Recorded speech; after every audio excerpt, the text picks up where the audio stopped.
It was said that her beauty was astounding, that she was still and ferocious. The Princess of Metternich confessed upon seeing her make an appearance, "I was petrified before this miracle of beauty. Marvelous hair, the waist of a nymph, complexion of pink marble.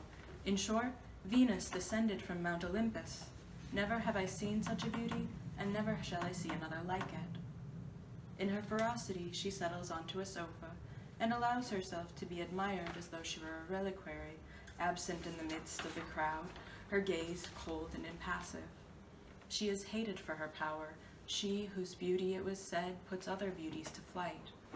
At the height of the Crimean War, a marquise notes that her arrival posed itself like a diminutive Eastern question. Those around her seek the shadow of a fault. They are delighted by her ostentation. If she had been simple and natural, she would have turned the world upside down. We are certainly fortunate that the Countess had no such simplicity, says Pauline von Metternich. They contemplated her beauty the way people enjoyed freak shows. It was by coincidence at the top of a small wooden staircase in the dilapidated bookshop of a provincial town that I came across her. I was dumbfounded, but for other reasons. A woman charged across the cover of a catalogue, La Countess of Castiglione par elle-même. I was chilled by the evil of her gaze, petrified by the violence of the woman bursting forth in the image. I simply thought, without really comprehending, myself by her against me, in a fit of mental mumbling that abated somewhat when I overheard a woman on the 95 bus tell another woman a long, doleful story of jealousy. Just as she was getting off, she said, "You understand, my problem isn't him. It's her. It's the other woman." On the winding path of femininity, the loose stone you stumble over is another woman. L'autre. That's what we called the woman my father left my mother for. L'autre became her name, a name that annulled her character, connecting only to her function. L'autre, illegitimate, not the mother. L'autre, whatever she might do, you hate her, you want her. She enters. She is roused by anger and reproach. She bursts onto the right of the image as if it were a backdrop masked with curtains.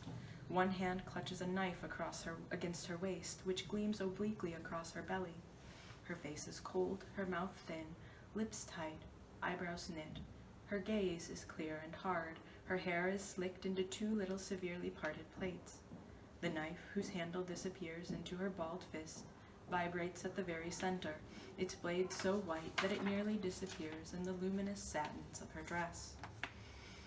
But its tip agitates the exact center of the image, piercing its focal point.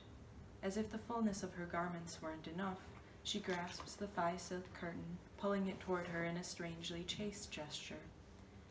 It is not her body she wants to conceal, certainly not, but rather the faux backdrop overfilled with a tin plate pedestal table whose foot might invade the image. This woman entering, she wants to kill. Theatrical killing? Yes, no one would doubt it. She is definitely on a stage, pretending to ensure that everything has the semblance of truth. But like any great actress, she is pretending to be pretending. This woman entering, she wants to kill. I searched my library for the catalog on her, La Castiglione, which I had purchased and promptly put away. Immediately, I sensed my old aversion toward the images, toward this ferocity, this melancholy without depth, this defeat. Nothing about this fleeting heroine of the Second Empire, nor the destiny of this woman who'd spent so many hours having herself photographed, was familiar to me, and yet when I opened this book of images I had the strange feeling of returning home and, although the house was destroyed, of returning in fear, in recognition.